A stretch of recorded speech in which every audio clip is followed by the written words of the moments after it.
बोलो तुलसी मैया की जय। बोलो कार्तिक महात्म की जय। बोलो विष्णु भगवान की जय। आज कार्तिक महात्म का 13वां अध्याय है। देवर्षि नारद बोले, दैत्यों के तीक्ष्ण प्रहारों से व्याकुल देवता इधर उधर भागने लगे। तब इंद्र आदि को इस प्रकार भयभीत देखकर गरुड़ पर चढ़े भगवान युद्ध में आगे बढ़े। उन्होंने अपना सारंग नामक धनुष उठाकर बड़े जोर से टंकौण किया। त्रिलोकी शाब्दिक हो गए। पल मात्र में ही भगवान विष्णु ने हजारों दैत्यों के सिर काट गिराए। यह देखकर जलंधर के क्रोध की सीमा न रही। फिर तो भगवान विष्णु और जलंधर का महान संग्राम हुआ।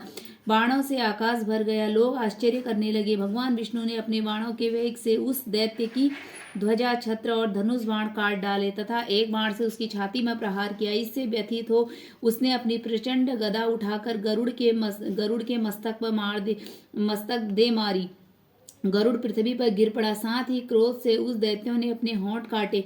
भगवान विष्णु की छाती में भी एक तीक्ष्ण बाण मारा। उसने उत्तर में भगवान विष्णु ने उसकी गदा काट दी और उसके अपने सारंग, धनुष और बाण चढ़ा चढ़ाकर उसको बीधना आरंभ कर दिया। जलंधर भी उन पर अपने फैने बाण बरसाने लगा। उस समय जलंधर ने भगवान को कई फैने बाण मारकर वैष्णव धनुष को काट दिया। धनुष कट जाने पर भगवान ने गदा हरण कर लिया और शीघ्र ही जलंधर को खींचकर मारी, परंतु वह अग्निवत अमोघ गदा की मार से भी वह चलायमान ना हुआ और मंदोत्मत हाथी के समान उसे यानी गदा की मार को फूल की माला ही जान। साथ ही उस युद्ध दुर्गम ने अत्यंत ही क्रोधित होकर अग्निमुख त्रिशूल उठाकर भगवान विष्णु पर छोड़ दिया। भगवान ने शिवजी के चरणों का स्मरण कर नंदक नामक शूल से उसके त्रिशूल को छेद दिया। जलंधर ने झटपट भगवान की छाती में एक मूष्टिका मारी।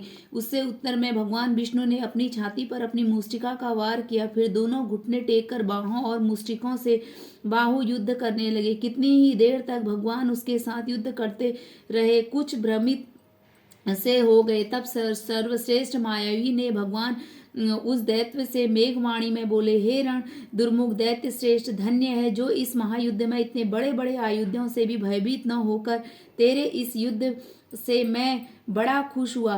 तू जो चाहे वह वर मांग ले, मैं अदेय वस्तु भी आज तुझे दे दूंगा।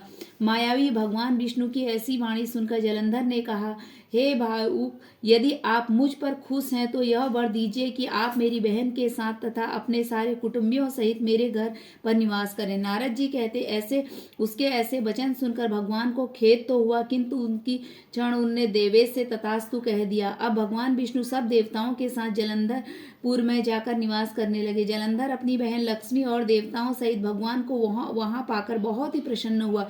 फिर देवताओं के पास जो रत्न आदि थे उनके स्थान पर दैत्यों को स्थापित करके जलंधर पृथ्वी पर आया।